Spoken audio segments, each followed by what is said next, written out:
అంటే ఏంది నువ్వు చేసింది? పోనీ కరెంట్ అన్న మున్పటి లెక్క ఉన్నదా?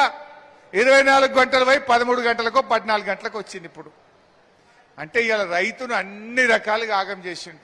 ఎరువుల్లో ఇబ్బంది, రైతు బంధు 3 పంటలకు ఎగ్గొట్టిండు, రుణం మాఫీ సగం మందికి ఎగ్గొట్టిండు, రైతు బీమా బందే పెట్టేసిండు, వడ్లు కొనుమంటే సుక్కలు చూపిండు. ఇంకా రైతు ఓటేస్తాడా? ఇంకా ఇది జాలదట.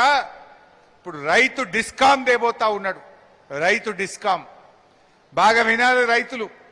ఏంటిది రైతు డిస్కాం? ఇప్పుడు ఇప్పటిదాకా మనకు ఎన్పీడీసీఎల్, పెద్దపల్లి దేని కింద ఉంటుంది? ఎన్పీడీసీఎల్ కింద మనం ఉంటాం. మనం బాయికాడు ఇల్లు కట్టుకుంటే ఇంటికి కనెక్షన్ కావాలన్నా ఎన్పీడీసీఎల్ ఇచ్చిండు, బాయికి కావాలన్నా ఎన్పీడీసీఎల్ ఇచ్చిండు. ఇప్పుడు రేవంత్ రెడ్డి ఏమంటుండు? ఫ్రీ కరెంట్ వాళ్ళు రైతులు కావచ్చు, మన లిఫ్ట్ ఇరిగేషన్ స్కీములు కావచ్చు, గవర్నమెంట్ ఆఫీసులు, దవాఖాన్లు, ఇవన్నీ దానికి ఒక రైతు డిస్కామ్ అని పెడుతున్నాడు. అంటే ఈ రైతు డిస్కామ్కు రేపు పైసలు కట్టేవాళ్ళు ఉండరు. మరి పైసలు కట్టేవాళ్ళు లేకపోతే కరెంట్ ఎడగొనాలి? కరెంట్ ఎట్లా వస్తుంది? ఇప్పుడు ఏమంటుండు రైతు డిస్కామ్కు?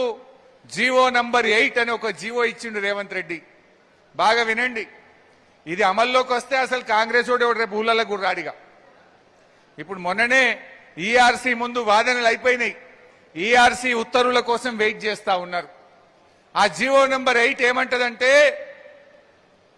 సోలార్ పవర్ రైతు డిస్కామ్కి ఏ కరెంట్ ఇస్తాడట అంటే రేవంత్ రెడ్డి రెన్యూవబుల్ ఎనర్జీ ఇస్తా అని జీవో ఇచ్చిండు.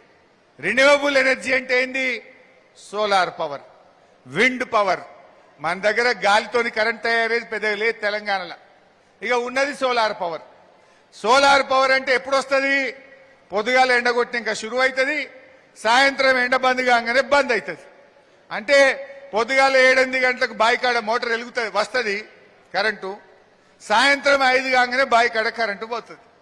అంటే రేపు రైతు డిస్కాం అమల్లోకి రాగానే బాయికాడ మీ వ్యవసాయానికి వచ్చే కరెంటు కేవలం 7-8 గంటలు మాత్రమే ఉండబోతా ఉంది. 7-8 గంటలే ఉంటుంది బాయికాడ. అంటే రేవంత్ రెడ్డి నాడు కేసీఆర్ ఇచ్చిన 24 గంటల ఉచిత కరెంటుకు ఈ రైతు డిస్కాంతో ఉరివేయబోతా ఉన్నాడు. రేపు రైతులకు కరెంటు రాదు, రేపు 7-8 గంటల కరెంటే వస్తుంది. అరే రేవంత్ రెడ్డి, నువ్వు రైతు బిడ్డ అంటావు. రైతులు ఏం పాపం చేసిండ్రు?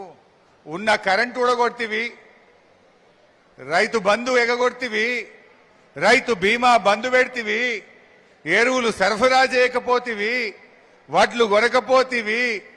ఏందన్న ఒక్కటన్నా మంచి పని చేసినాడే? రైతు సోదరులు ఆలోచించాలి. ఆనాడు కేసీఆర్ ఉంటే ఇదే పెద్దపల్లిలో, సుల్తానాబాద్లో, మీ జూలపల్లిలో, శ్రీరాంపూర్లో ఎకరం 50 లక్షలు 60 లక్షలు ఉండే. ఇవాళ ఎంతైంది భూముల విలువ? సగం అయిందా లేదా? కేసీఆర్ రైతు విలువ పెంచిండు, రైతు చేతిలోని భూమి విలువ పెంచిండు.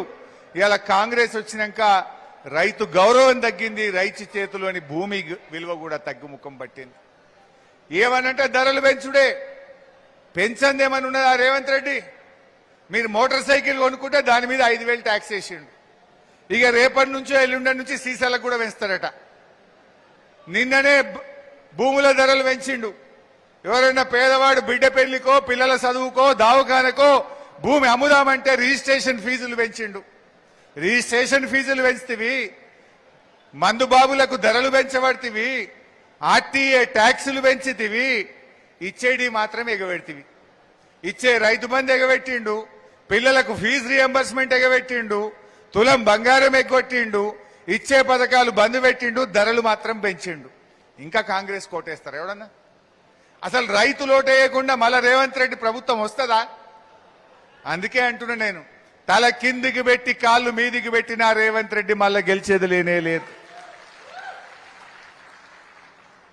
నిన్న ఒక మాట అంటుండు రేవంత్ రెడ్డి, హిట్లర్కు హైడ్రా అంటే బాగా ఇష్టం, అందుకే నేను హిట్లర్ను చూసి హైడ్రా పెట్టినా అంటుండు. ఎవడన్నా హిట్లర్ను దేంతో పోలిస్తారే?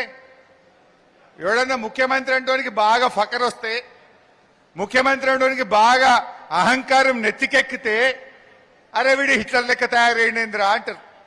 అంతే కదా? ముఖ్యమంత్రి కళ్ళు నెత్తికెక్కితే అధికారం మత్తులో కళ్ళు కనబడకుండా విర్రవీగితే అరే వీడు హిట్లర్ లాగా తయారైందేంద్ర భయ్ అంటారు. మరి రేవంత్ రెడ్డి ఏమంటుండు, నేనే హిట్లర్ నువ్వు అంటుండు, నేను హిట్లర్ను చూసి కాపీ కొట్టినా అంటుండు. మరి హిట్లర్కి ఏం గతి పట్టిందో మీకు తెలుసు కదా. హిట్లరు నాడు పేద ప్రజలను ఊచకోత కోసిండు, పేదల బతుకులు ఆగం చేసిండు. అందుకే ప్రజలు తిరగబడితే హిట్లర్ లాస్ట్కు తన తుపాకీతో తానే కాల్చుకొని చనిపోయింది. ఇవాళ రేవంత్ రెడ్డి ఏం చేస్తుండు, ఆ హిట్లర్ పేదల బతుకులు ఊచకోతకొస్తే ఈ నయా హిట్లర్ రేవంత్ రెడ్డి పేదల ఇండ్లు గులుస్తా ఉన్నాడు, హైడ్రా పెట్టి పేదల బతుకులు ఆగం చేస్తా ఉన్నాడు ఈ రేవంత్ రెడ్డి. అందుకే నీకు కూడా రేపు ఆ హిట్లర్ కు పట్టిన గతే పడుతుంది. తెలంగాణ ప్రజలు నిన్ను తరిమి తరిమి కొట్టేది రోజులు దగ్గరలో ఉన్నాయి. ఇలా అందుకే గుర్తుపెట్టుకోండి, మనకేం బాధ లేదు, మొట్టమొదలే అన్న భవిష్యత్తు మనదే అన్న. ఇలా హిట్లర్ అంటే ఇంకోటి గుర్తొచ్చింది, జర్మనీ దేశం ఈ రోజు కూడా జర్మనీ దేశం ప్రజలకు క్షమాపణ చెప్తుంది. హిట్లర్ చేసిన దురాగతాలకు, హిట్లర్ యొక్క తప్పులకు ఈ రోజు కూడా జర్మనీ ప్రపంచానికి క్షమాపణ చెప్తూనే ఉంటుంది. రేపు ఈ రేవంత్ రెడ్డి పాపాలకు, రేవంత్ రెడ్డి అవినీతి వల్ల రాబోయే రోజుల్లో కాంగ్రెస్ పార్టీ కూడా ఈ జాతికి, రాష్ట్ర ప్రజలకు క్షమాపణ చెప్తూనే ఉండాల్సి ఉంటుంది. రేవంత్ కు ఇలా ఆలోచించాలి. అసలైన కాంగ్రెస్ వాళ్ళు ఎవరన్నా మిగిలి ఉంటే, ఒరిజినల్ కాంగ్రెస్ వాళ్ళు ఉంటే రేవంత్ పుణ్యమాని మీ జీవితం అంతా మా రేవంత్ చేసిన తప్పులకు, మా రేవంత్ హైడ్రాకు, మా రేవంత్ అరాచక